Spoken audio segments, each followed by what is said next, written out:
ಎಲ್ಲ ಸರಿ ಹೋಯ್ತು ಅನ್ನೋಷ್ಟ್ರಲ್ಲಿ ಕೈ ಕೊಟ್ಟು ಓಡ್ ಹೋದ. ನಡೆದಿರೋ ಮದ್ವೆ ಬಗ್ಗೆ ಇಷ್ಟೊಂದು ತಲೆ ಕೆಡ್ಸ್ಕೊಳ್ಳೋ ಇವ್ರುಗಳಿಗೆ ಮದ್ವೆ ಆಗಿನೂ ಎಕ್ಕುಟ್ಟು ಹೋಗಿರೋ ನನ್ನ ಸಂಸಾರ ಕಾಣಿಸೋದೇ ಇಲ್ಲ. ಎಲ್ಲರೂ ಪರಮ ಸ್ವಾರ್ಥಿಗಳು. ಆರಾಮ ಕೂತು ತಿನ್ನೋಣ ಅಂತ ಮದ್ವೆ ಆಗಿ ಬಂದೋಳ್ ನಾನು. ಆದ್ರೆ ಈಗ ಎಲ್ರು ಗೋಳ್ ಕೇಳೋದ್ರಲ್ಲ ನನ್ನ ಜೀವನ ಮುಗ್ದೋಗಿತ್ತು. ಕರ್ಮ. ಈ ಅಣ್ಣ ಯಾಕೆ ಓಡೋದ? ಇವನು ಹೀಗ್ ಮಾಡೋದ್ರಿಂದ ನನ್ನ ವಿಕ್ಕಿ ಮದ್ವೆಗೆ ತೊಂದರೆ ಆಗುತ್ತೆ ಅನ್ನೋದು ಕಾಮನ್ ಸೆನ್ಸ್ ಇಲ್ಲ ಇವನ್ಗೆ.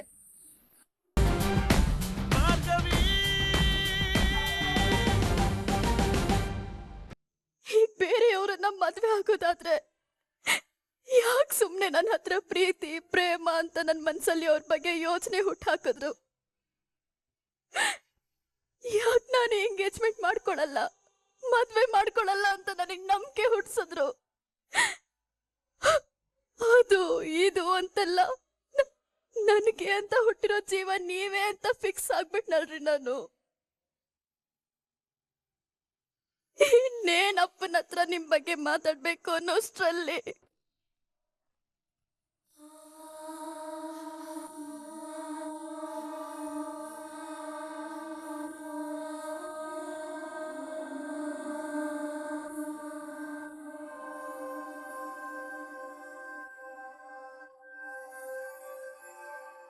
ಅಕ್ಕ ಅಕ್ಕ ಅಳ್ತಾ ಇದ್ದೀರಾ? ಏನಾಯ್ತಕ್ಕ? ಕಸ ಅಷ್ಟೆ, ಬಾ ಹೋಗೋಣ. ಅಕ್ಕ ಅರ್ಜುನ್ ಅಣ್ಣ ಬರ್ತಾರೆ ಅಂದ್ರಲ್ಲ? ಅರ್ಜುನ್ ಬರಲ್ಲ ಸಂಧ್ಯಾ. ಅವನ್ ದಾರಿನೇ ಬೇರೆ, ನಮ್ ದಾರಿನೇ ಬೇರೆ. ಏನ್ ಹೇಳ್ತಿದ್ದೀರಾ ಅಕ್ಕ? ಅಂದ್ರೆ ಅರ್ಜುನ್ ಬರಲ್ವಂತೆ. ನಾವ್ ಮನೆಗೆ ಹೋಗೋಣ. ನಿನ್ನ ಜೋಪಾನ ಮಾಡ್ಕೊಳಕ್ಕೆ ನಾನ್ ಬೇರೆ ಏನಾದ್ರೂ ದಾರಿ ಹುಡುಕ್ತೀನಿ. ಅಕ್ಕ,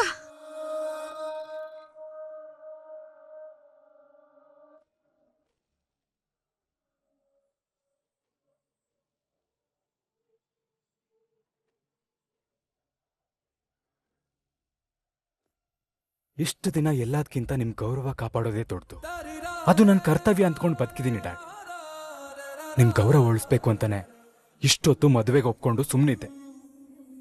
ಒಂದ್ ವೇಳೆ ಆ ಒಂದನ ನನ್ನ ಜೀವ ತೆಗ್ದಿದ್ರು ಸುಮ್ಮನಿರ್ತಿದ್ದೆ. ಆದ್ರವಳು ಸಂಧ್ಯಾ ಭಾರ್ಗವಿಗೆ ತೊಂದರೆ ಕೊಡಕ್ ಹೊರಟಿದ್ದಾಳೆ.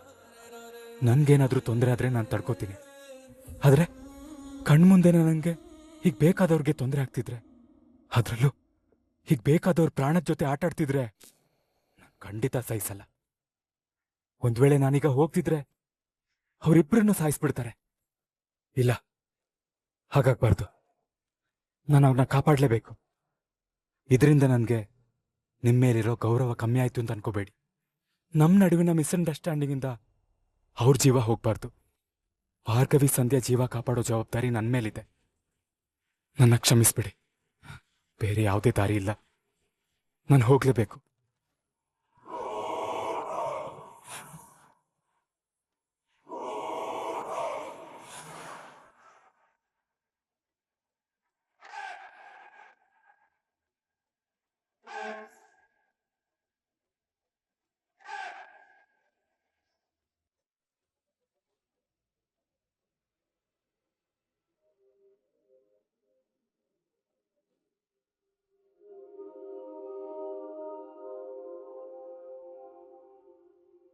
ಬಾವಾ,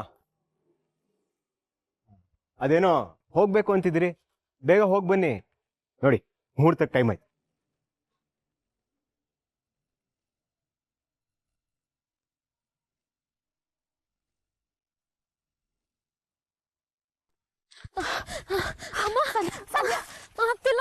ಸಂಧ್ಯಾ ಸಂಧ್ಯಾ ಇದ್ದಾಳು. ಸಂಧ್ಯಾ ಸಂಧ್ಯಾ ಅವ್ರು ಬಂದ್ಬಿಡ್ತಾರೆ. ಪ್ಲೀಸ್ ಸಂಧ್ಯಾ, ಸ್ವಲ್ಪ ಸುಧಾರಿಸ್ಕೊಂಡಿದ್ದಾಳೆ. ಸಂಧ್ಯಾ ಇದ್ದಾಳು. ಹೇಳು ಹೇಳು. ಇನ್ ಸ್ವಲ್ಪ ದೂರ ಅಷ್ಟೇ. ನಂಗೆ ಆಗ್ತಿಲ್ಲ ಅಕ್ಕ. ಸಂಧ್ಯಾ ನೀನೇ ಕುತ್ಕೋ, ಕುತ್ಕೋ.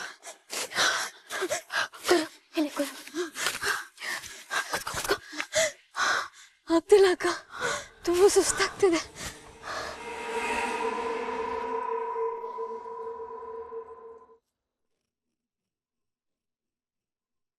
ಆಗ್ತಿಲ್ಲ ಅಕ್ಕ.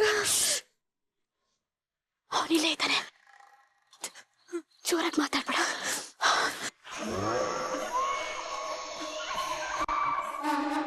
ಅಕ್ಕ ನಂಗೆ ಸುಸ್ತಾಗ್ತಿದೆ ಅಕ್ಕ. ಸರಿ ಸರಿ, ನೀಲೇ ಕೂತ್ಕೋ, ನಾನು ಅವ್ನು ಹೋಗಿ ಡೈವರ್ಟ್ ಮಾಡ್ತೀನಿ. ಸತ್ತು ಮಾಡ್ಬೇಡ. ಸರಿ ಅಕ್ಕ.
ಪಾರ್ಥ, ಸಂಧ್ಯನ್ ಕರ್ಕೊಂಡು ಹೋಗು.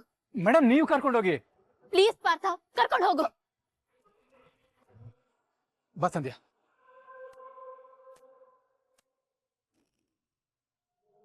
ನನ್ನ ಮಗಳ ಜೀವನನ ಸರಿಪಡಿಸ್ಕೊಡು ಅಂತ ಕೇಳಿದ್ದಕ್ಕೆ ತಡವರ್ಸ್ತಾ ನಿಂತಿದ್ಯಾ? ಜೆಪಿ, ಇಲ್ಲಾಗಿರೋದಕ್ಕೆ ನಿನ್ನಿಂದ ನನಗೆ ಉತ್ತರ ಬೇಕು ಜೆಪಿ. ಶಕ್ತಿ, ಅದು ಅಂಕಲ್, ಅರ್ಜುನ್ ಹೀಗ್ ಮಾಡ್ತಾನೆ ಅಂತ ನಮ್ಗೆ ಯಾರಿಗೂ ಗೊತ್ತಿರ್ಲಿಲ್ಲ. ಅವಾಗಂತೂ ಐಡಿಯಾನೇ ಇರ್ಲಿಲ್ಲ. ನಾವ್ಯಾರೋ ಅಂದ್ಕೊಂಡಿರ್ಲಿಲ್ಲಮ್ಮ. ಆದ್ರೆ ಅವನ ಫ್ಯಾಮಿಲಿ ಆಗಿ, ಅವನ ಮನೆಯವರಾಗಿ ನೀವ್ ಅಂದ್ಕೊಂಡಿರ್ಲಿಲ್ವಾ? ನಿಮಗೆ ಗೊತ್ತಿರ್ಲಿಲ್ಲ ಅಂದಿದ್ರೆ ಅದು ನಿಮ್ದೇ ತಪ್ಪು. ಅವನ್ನ ಹದ್ದು ಬಸ್ತಲ್ಲಿ ಇಟ್ಕೊಳ್ದೆ ಇದ್ದಿದ್ದು, ಅವನನ್ನ ಒಪ್ಸಿ ಮದುವೆಗೆ ಇಲ್ಲಿಗೆ ಕರ್ಕೊಂಡು ಬರ್ದೇ ಇದ್ದಿದ್ದು ನಿಮ್ಗಳ ತಪ್ಪು. ನಾಳೆನೆ ಮದುವೆ ಅಂದ ತಕ್ಷಣ ನಿನ್ನ ಮಾತನ್ನ ನಂಬಿ ನೀನ್ ಎಲ್ಲಾನು ನೋಡ್ಕೊಳ್ತೀಯ ಅಂತ ನಂಬಿ ನಾವು ಬಂದ್ವಲ್ಲ, ಅದು ನಮ್ ತಪ್ಪು. ಜೆಪಿ, ಹೇಳೀಗ ನನ್ನ ಮಗಳು ಏನು ಮಾಡಬೇಕು?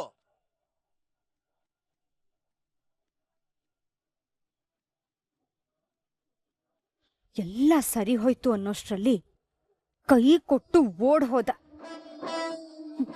ನಡೆದಿರೋ ಮದ್ವೆ ಬಗ್ಗೆ ಇಷ್ಟೊಂದು ತಲೆ ಕೆಡ್ಸ್ಕೊಳ್ಳೋ ಇವ್ರುಗಳಿಗೆ ಮದ್ವೆ ಆಗಿನೂ ಎಕ್ಕುಟ್ಟು ಹೋಗಿರೋ ನನ್ನ ಸಂಸಾರ ಕಾಣಿಸದೇ ಇಲ್ಲ. ಎಲ್ಲರೂ ಪರಮ ಸ್ವಾರ್ಥಿಗಳು. ಆರಾಮ ಕೂತು ತಿನ್ನೋಣ ಅಂತ ಮದ್ವೆಯಾಗಿ ಬಂದೋಳ್ ನಾನು. ಆದ್ರೆ ಈಗ ಎಲ್ರು ಗೋಳ್ ಕೇಳೋದ್ರೊಳಗೆ ನನ್ನ ಜೀವನ ಮುಗ್ದೋಗಿದ್.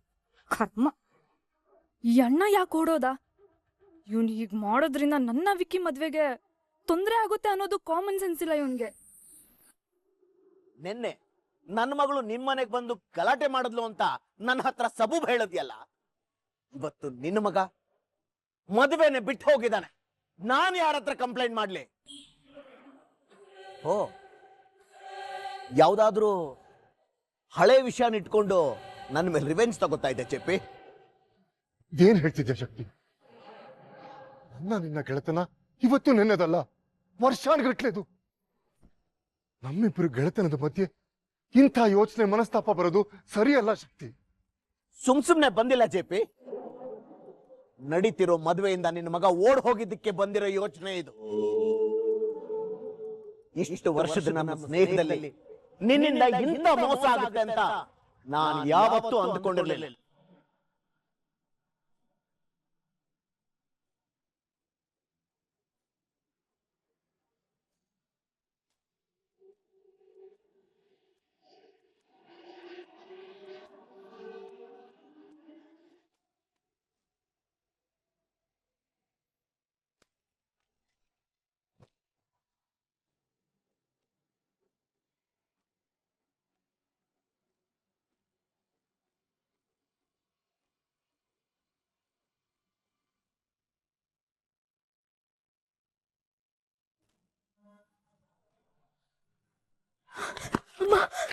ಸಂಧ್ಯಾ, ಫೋನ್ ಕೊಡು. ಅಣ್ಣ ನಿಮ್ ಕೈ ಏಟಾಗಿದೆ. ಫೋನ್ ಕೊಡು ಮಗ. ಎಲ್ಲಿದ್ಯೋ? ಲೊಕೇಶನ್ ಕಳ್ಸ್ತೀನಿ, ಅಲ್ಲಿಗೆ ಬಂದ್ಬಿಡು ಅರ್ಜೆಂಟಾಗಿ, ಬೇಗ.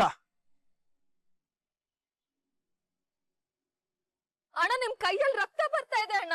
ಅಯ್ಯೋ, ಏನು ಆಗಿಲ್ಲ ಸಂಧ್ಯಾ, ಬಾ ಮೊದ್ಲಿನಿಂದ ಹೊರಡೋಣ, ಬಾ.